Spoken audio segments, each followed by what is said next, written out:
What is going on, you guys? I just want to show you how I beat the Blade Phantom in first Berserker Khazan, the demo, okay? Because the demo's out right now, and if you're having trouble with this fight, definitely check this out. You're going to want to use the spear. I think that's the trick to this fight. The spear just does really good damage. It puts you at a bit of a distance to where you can feel more in control, and you can do a little pokey poke to him and have more damage at a faster rate. So I went with the spear and just stayed pretty aggressive on this boss, but also stayed composed and stayed in front of him so that way I can parry. Now you're gonna see that I don't land every single parry. It's not perfect, but I did my best to land as many as possible, to not use too much stamina, and just hit him when I have the opportunity. So after he would do his little combos, I would go ahead and put in some damage. Then he would put distance between us. I would throw my javelins at him just to get that extra damage in there and keep the fight flowing.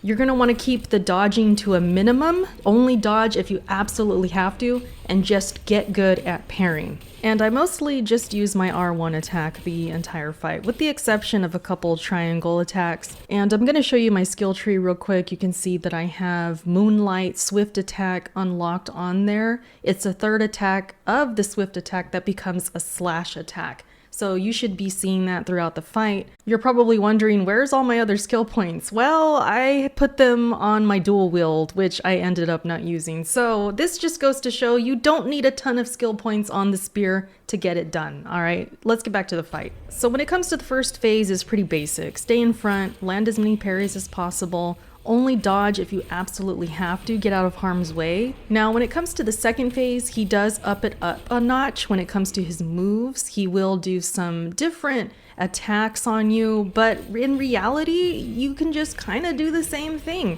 Stay in front, hit him with those R1 attacks, don't take too much stamina off, and then land those parries. Even if you're at no stamina, if you land a perfect parry, you will be fine. So you want to just stay in control, stay in front, get those parries in, and just attack when you can. And you will get it done. All right, you can see I make mistakes. It's not perfect, but I just hung in there. I stayed aggressive, and the spear will do really good damage to go ahead and get you to the point where you can use your execution move with circle or B if you're on an Xbox controller, and you'll get it done.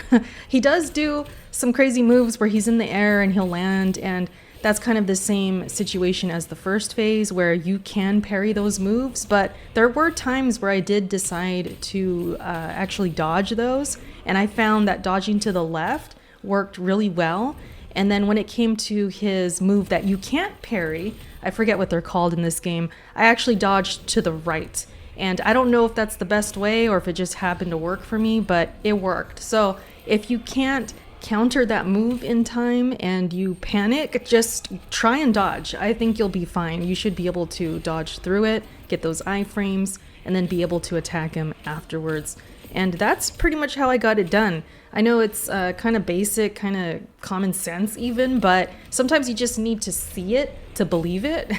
And the spear just does wonders for this fight. I attempted to fight with dual wielding before this, and it didn't come close. I was struggling way more. It wasn't putting enough damage, and I just felt like it wasn't going to work. So I switched to the spear, and it really worked perfectly. So that's it, you guys. I hope it helped. Let me know if it did, and I will catch you in my next video. All right, bye.